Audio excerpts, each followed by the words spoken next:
সুপ্রিয় দর্শক, আসসালামু আলাইকুম। দেশ এবং বিদেশ থেকে যারা যুক্ত হয়েছেন সবাইকে জানাই শুভেচ্ছা ও ভালোবাসা। আজ 1 জুলাই 2025। রাজধানী ঢাকার চাপ কমাতে গাবতলী থেকে পোস্তগোলা পর্যন্ত বুড়িগঙ্গার কোল ঘেঁষে নির্মাণ হচ্ছে 8 লেনের এক্সপ্রেসওয়ে, যা ইতিমধ্যেই কাজ চলমান। চলুন বিস্তারিত ভিডিওতে দেখে আসি। এক ভাই বলেছিল এই প্রকল্পের ভিডিও কেউ দেয় না, তবে কেউ না দিলেও এমন আপডেট ভিডিও ঠিকই চলে এসেছে। দর্শক, এই প্রকল্পের খুঁটিনাটি জানাবো আজকের এই ভিডিওতে। আশা করি ভিডিওটি না টেনে কন্টিনিউ করবেন। যেহেতু গাবতলী থেকে পোস্তগোলা পর্যন্ত এই সড়কটুকুই 8 লেনের আওতায় নিয়ে আসা হচ্ছে, এজন্য আমি গাবতলী থেকে কিছু অংশ আপনাদের দেখাতে চাই।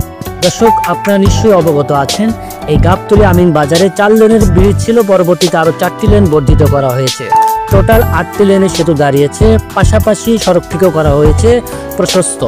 এছাড়াও যারা গাবতলী দিক থেকে আসতেন, অর্থাৎ বিশেষ করে মোহাম্মদপুর পুরান ঢাকা দিক থেকে এসে গাবতলীতে আসতেন, তাদের জন্য ইউটার্নের ব্যবস্থা করা হয়েছে, যাতে যানজট নিরসন সবসময় থাকে। বিশেষ করে ঈদে ঘরমুখ মানুষের এখানে উপচে পড়া ভিড় থাকতো, আর এখানে কিন্তু যানজটের মহা সমস্যা ছিল, সেটি কিন্তু সমাধান হয়েছে।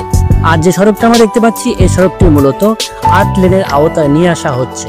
এই 8 লেনের আওতায় নিয়ে আসার একটি কারণ হলো দক্ষিণবঙ্গ বা চট্টগ্রাম বিভাগ থেকে যারা উত্তরবঙ্গে প্রবেশ করবেন, তারা ঢাকা শহর ব্যবহার না করে এই রিং রোডটি ব্যবহার করে অনায়াসে আপনারা যেতে পারবেন। তার ফলে এই ঢাকা শহরের চাপ অনেক অংশে কমে যাবে। ঢাকা দক্ষিণ সিটি কর্পোরেশন রায়ের বাজার স্লুইস গেট থেকে কামরাঙ্গীরচর লোহার সেতু পর্যন্ত 5 কিলোমিটার সড়ককে 8 লেনের অভ্যন্তরীণ বৃত্তাকার রিং রোড উন্নত করার কাজ শুরু করেছে। প্রকল্পটি বাস্তবায়িত হলে পদ্মা সেতু থেকে সাভার, উত্তরা বিমানবন্দর, গাজীপুর ও উত্তরাঞ্চলের জেলার যানবাহনের আর ঢাকা মহানগরীতে প্রবেশ করতে হবে না। 8 লেনের রাস্তা দিয়ে এসব যানবাহন নির্দিষ্ট গন্তব্যে যেতে পারবে। সরকারের কৌশলগত পরিকল্পনার অংশ হিসেবে যানজট নিরসনের জন্য রাজধানীর চারপাশে একটি অভ্যন্তরীণ বৃত্তাকার রিং রোড নির্মাণের উদ্দেশ্যে ঢাকা সিটি কর্পোরেশন উদ্যোগ নেয়। 8 লেনের মধ্যে 4 লেন হবে এক্সপ্রেসওয়ে এবং বাকি 4 লেন হবে সার্ভিস রোড। বিদ্যমান 20 ফুট প্রশস্ততার সড়কটিকে বাড়িয়ে 140 ফিটে উন্নীত করা হবে। এছাড়া সড়কের প্রতি পাশে 5 ফুট করে উভয় পাশে মোট 10 ফুট প্রশস্ততার 10 কিলোমিটার ফুটপাত ও 10 কিলোমিটার আরসিসি ড্রেন নির্মাণ করা হবে। প্রকল্প সংশ্লিষ্টরা জানিয়েছেন, প্রকল্প বাস্তবায়নে 8 কিলোমিটার গার্ড ওয়াল ও রিটেইনিং ওয়াল, 3টি ওভারপাস, 3টি ফুট ওভারব্রিজ, 6টি যাত্রী ছাউনি ও বাস বে, 10 কিলোমিটার ফুটপাত এবং 10 কিলোমিটার আরসিসি ড্রেন নির্মাণের জন্য 400 কোটি টাকা বরাদ্দ রাখা হয়েছে। প্রকল্পের এসব খরচ বাদে 140 ফুট প্রশস্ততার 5 কিলোমিটার দৈর্ঘ্যের সড়কের নির্মাণের ব্যয় ধরা হয়েছে 389 কোটি টাকা।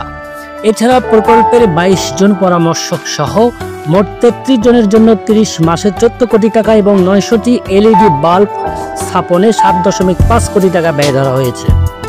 প্রকল্প বাস্তবায়নে 565 বৈদ্যুতিক খুঁটি ও 8টি টাওয়ার স্থানান্তরের জন্য ডিপিডিসিকে 120 কোটি টাকা পরিশোধ করতে হবে। ঢাকা দক্ষিণ সিটি কর্পোরেশন জানিয়েছে, প্রকল্পটি বাস্তবায়িত হলে যানবাহনগুলো সার্ভিস রোড হতে এক্সপ্রেসওয়েতে এবং এক্সপ্রেসওয়ে হতে সার্ভিস রোডে প্রবেশ করতে পারবে। এতে করে সড়কের পার্শ্ববর্তী এলাকার যানবাহনগুলো এক্সপ্রেসওয়ে ব্যবহারের সুবিধা পাবে। প্রকল্পের দ্বিতীয় ধাপে কামরাঙ্গীরচর লোহার ব্রিজ থেকে পোস্তগোলা পর্যন্ত বাকি কিলোমিটার রাস্তাকে 8 লেনে উন্নতি করার কাজও চলমান। তবে এখন পর্যন্ত সে কাজটি ধরা না হলেও বর্তমানে হাজারীবাগ থেকে লোহার ব্রিজ পর্যন্ত কাজটি চলছে পুরোদমে। দর্শক, এই প্রকল্পটি 3টি ভাগে ভাগ হবে, অর্থাৎ 3টি ভাগে কাজটি ধরা হয়েছে। বিশেষ করে প্রথমে যে কাজটি চলছে হাজারীবাগ থেকে লোহার ব্রিজ পর্যন্ত এই 5 কিলোমিটার সড়কটি, পরবর্তীতে দুটি ধাপে গাবতলী থেকে একবারে পোস্তগোলা পর্যন্ত কাজটি সারা হবে। দর্শক, আমরা দেখতে পাচ্ছি ঠিক এই অংশে জায়গায় জায়গায় কিন্তু জোরে সোরে কাজটি চলছে। আর ডান পাশে রয়েছে সেই বুড়িগঙ্গার যে ক্যানেলটা, সেই চ্যানেলে দেখতে পাচ্ছি একেবারে কচুরি পানা দিয়ে একেবারে যা তা অবস্থা। বিশেষ করে অন্যান্য সময় এখানকার দুর্গন্ধ, পলিথিনের ব্যবহার, ময়লার ডাস্টবিন একেবারে একাকার অবস্থা ছিল। বর্তমানে কিছুটা নিরসন করা হয়েছে, ময়লাগুলো স্থানান্তর করা হয়েছে, যার ফলে একটু পরিচ্ছন্নতার দিক দিয়ে বলা চলে যে সাধুবাদ জানাতে হয় সিটি কর্পোরেশনকে। এছাড়াও আমরা দেখতে পাচ্ছি জায়গায় জায়গায় ময়লা স্তূপ কিন্তু এখনও রয়েছে। দর্শক, এই যে দেখতে পাচ্ছি এই সড়কটি প্রশস্ত করার কারণে কিন্তু এখানে নিচে অর্থাৎ নদীর কিছু অংশ কিন্তু ভরাট করতে হবে, যার ফলে কিন্তু এই নিচেও কিন্তু অংশে কাজটি শুরু হয়েছে। আর এছাড়া কিন্তু জায়গায় জায়গায় দেখেছি বৈদ্যুতিক খুঁটি স্থানান্তরের কাজও কিন্তু চলছে দ্রুত গতিতে।